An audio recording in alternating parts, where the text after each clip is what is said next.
Hello everyone. Today we are going to work through an exercise to check our understanding of logical statements, logical connectives, and to express logical statements in symbolic form using symbolic notation. Now, logical statements, as we know, can be of two kinds. We can have simple statements that express a single thought or a single idea. A compound statement, on the other hand, is formed by combining two or more simple statements by using certain words or phrases which are called connectives, logical connectives, right? Now, as the name suggests, connectives are words that help to connect two simple statements and therefore two or more ideas. A statement can have a truth value, that is, a given statement can either be true or a false statement, right? Now, in this particular exercise, we have been given a set of compound statements, and the exercise will be to first rewrite these statements, or rather break up the compound statements into simple statements, and then that will help us to write or express the compound statement in symbolic notation. And finally, we will categorize the compound statements as one of the different types of statements that we have learned about based on the connectives being used. They are negation, conjunction, disjunction, conditional, and biconditional. So we will go through them in a little more detail when we work through each of these compound statements one by one. Now, before we start working on these different compound statements, let's quickly review some of the logical connectives that we had learned about. We start with the negation. The negation is the not word, all right? In words, it will be the not word. The symbol for that is this tilde symbol, and that in word form it's not. And what that does is it changes the truth value of a statement. So by using the not word, when we negate a sentence, a statement which is true can become a false statement. Likewise, a statement that's false can be made into a true statement using the word not, and the symbol for that is the tilde symbol. Then we have the conjunction, which is the word and. Now, it's not only the word and, it can also be the word but the symbolic notation for that is the downturned V symbol. All right, it's the and word which represents conjunction. All right, and it's used to connect two or more simple statements. Then we have the disjunction, which is represented by the word or, and the symbol for that is this V symbol. Then we have the conditional, and the conditional is the if-then statement. All right, so it's conditional. If something happens, then something will or will not happen, and so on. And the symbol for that is a one-directional arrow. All right, so it's conditional. And then we have finally the biconditional, which is represented by an arrow pointing to both sides. All right, it's a bi-directional arrow. And in words, it's a phrase, if and only if is what the biconditional is. All right. So now that we have looked into all the different connectives, let's go on to reading some of the compound statements that have been given to us and work through the exercise. So let's look at the first compound statement given to us. It reads, Andy started the bonfire and Mary did not forget the marshmallows. So we see there are two simple statements being connected by the word and, correct? So we have two thoughts connected by the word and. There is as well another connective from this list here, and that is the not.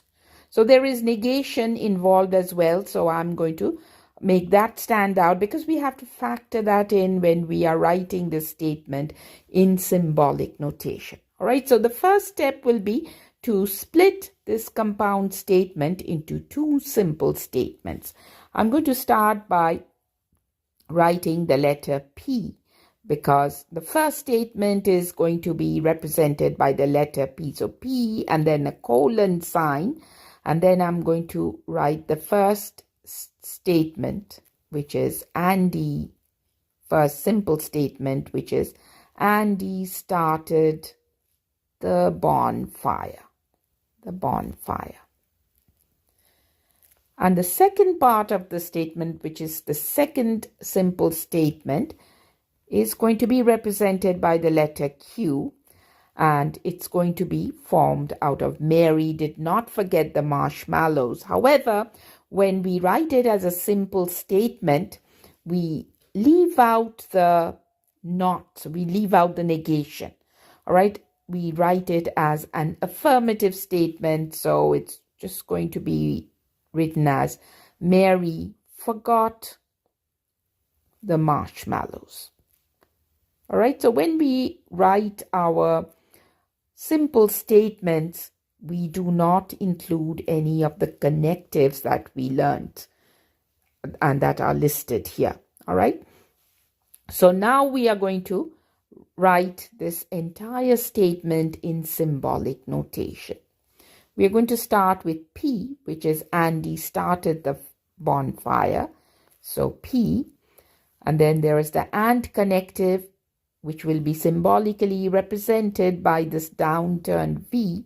So P and then the second part of the statement is Mary forgot the marshmallows. So I'm going to first write it as Q, and then going back to the original statement, let me remove this crossed out sign. We have to now factor in the not.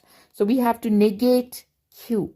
So Mary forgot the marshmallows has to be changed to Mary did not forget the marshmallows, correct? So to denote the not, the negation of Q, we use the tilde symbol. So let's write that. The tilde symbol goes with the Q. So the final symbolic form of the statement is P and not Q. So what type of statement does this make? It's a conjunction. All right, it is a conjunction because it's the and that is connecting the two statements. The negation is just with the second statement, the second simple statement, which is the Q. So ultimately, this statement ends up being a conjunction. Let's work on the second statement now, which reads, it is false that if you work out, then you will not gain weight. So I'm going to first identify the connectives in the statement and also look for negations while we are doing that. All right. So we see that there's an if and then, which makes this sentence a conditional connective statement, right? So I'm going to underline those. So there's an if and then phrase in this statement. And then there are some negations as well. First of all, there is a not that goes with gaining weight, right? And then there is a false, which also indicates a negation to the entire statement, because the statement begins with something being false. All right. So we have to factor those in when we are writing the statement in symbolic notation. All right. So we'll begin by putting the splitting the statement into two simple statements.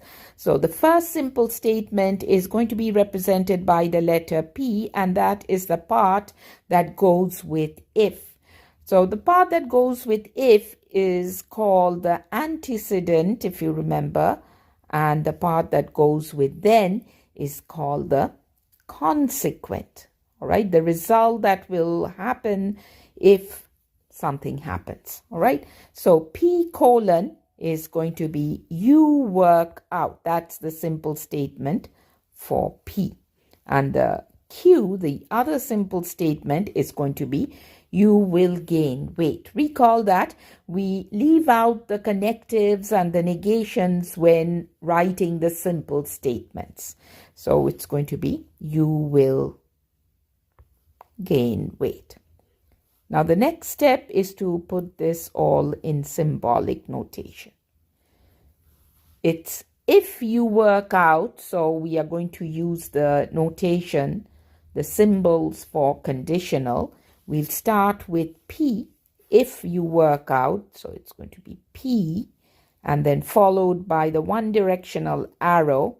If you work out, you will gain weight. However, the statement has a not gain weight, so we have to negate the Q. The Q was you will gain weight. However, in the original statement, it's not gain weight, so we have to negate the Q by putting in a tilde symbol. And then the entire statement, if P then not Q, is negated. It is false. This is not true. It is false, is what the statement says. So we have to negate the entire statement within the brackets now. All right, so you have to surround if P then not Q by the brackets and then negate everything inside the brackets. All right, and what kind of statement is this? This is the conditional. All right, it is a conditional statement. Now, before I proceed to the next statement, I'd like to correct myself about what I said about the type of connective this is. I said this is a conditional, which it is partly true. However, I think it's better to say it is a negation of a conditional. All right, so I'm going to say it is a negation, even though it is a conditional, but at the final step, we negate the entire conditional, so we are better off saying that this is a negation. All right, a negation of a conditional, or you can just say negation. All right. Now this statement here says, if dinner is ready, then we can eat, or we cannot go to the restaurant. All right, so we can see there are if-then phrases. All right, if-then. And then what else do we have? We have an or, and then do we have any negations? So these are the things that you should look for when you first read the statement, what connectives there are, and also if there are any negations. We see there is a not in the statement, so there is a negation involved as well. Now I'm going to break this statement up into simple statements, and we have 3 statements this time. One is that goes with the if part, if dinner is ready. Then there is another one that goes with the then part, that's number 2. And then the third part is that comes after the or. All right, so there we are going to have 3 statements this time. So P is going to be whatever comes after the if, which is dinner is ready. Dinner is ready. Then Q is going to be the consequent part of the statement, so we can eat. And then finally, we are going to represent the third simple statement with R, which is we can go to the restaurant. All right, so we can go to the restaurant. All right, remember again that do not include the negation when writing the simple statement. So now let's write everything in symbolic notation. So this is an if-then. We have to use the appropriate notation for that. So P, all right, if P, then we can eat, which is Q. If P, then Q. So we're going to surround that by brackets because, again, recall that everything that comes before a comma is one whole, all right, is one unit. So we are going to surround that with brackets. And then there's an or. So what's the symbol for or? It's the V symbol. It's a disjunction. So or. And then we can go to the restaurant is R. However, we have to negate it because there's a not in that part of the statement. So P or Q, or sorry, if P then Q or not R is the symbolic form of this statement. So how do we classify this? It is a disjunction. All right, because the final step is going to be the or statement. All right. Now to speed things up a bit, I have pre-worked the next statement and I'm just going to explain it, how I came up with the final answer. So we are first going to read the statement and look for the connectives, the negations, and so on.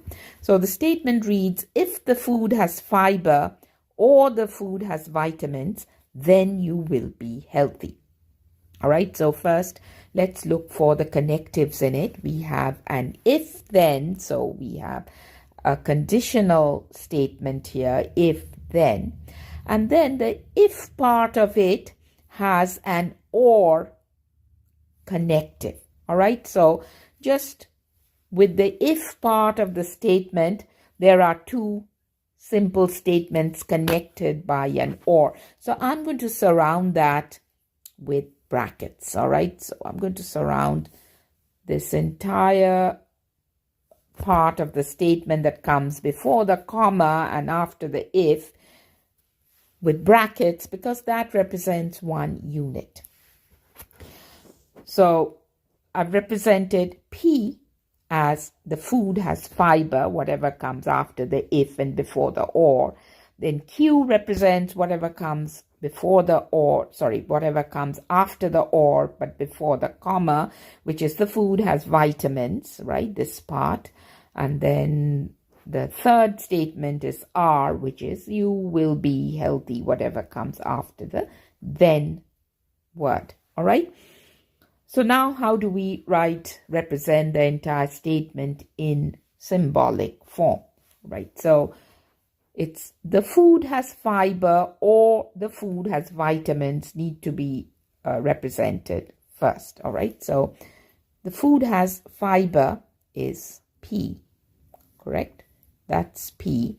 And then or is the V symbol, followed by the food has vitamins is Q. So I'm going to write the Q here and then surround it with brackets. And that's exactly what I've done here.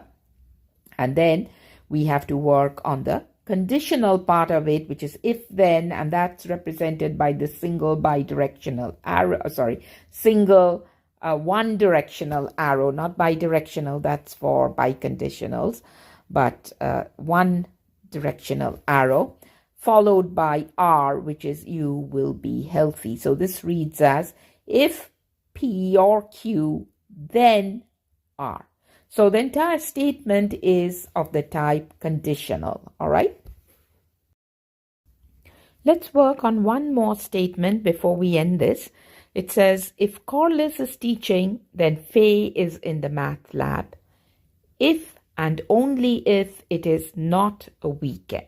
All right. So again, let's identify the connectives in here. We have an if statement and a then, so a conditional if then statement.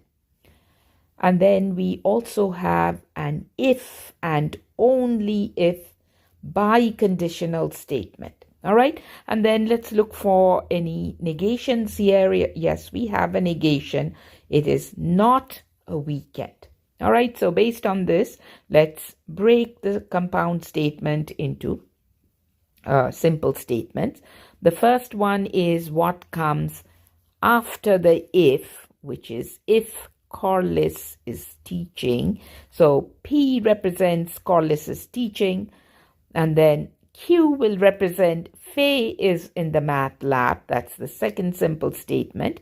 And R will represent it is a weekend. Again, recall that we do not include the negation when we are writing simple statements. So it is a weekend is what R represents. All right.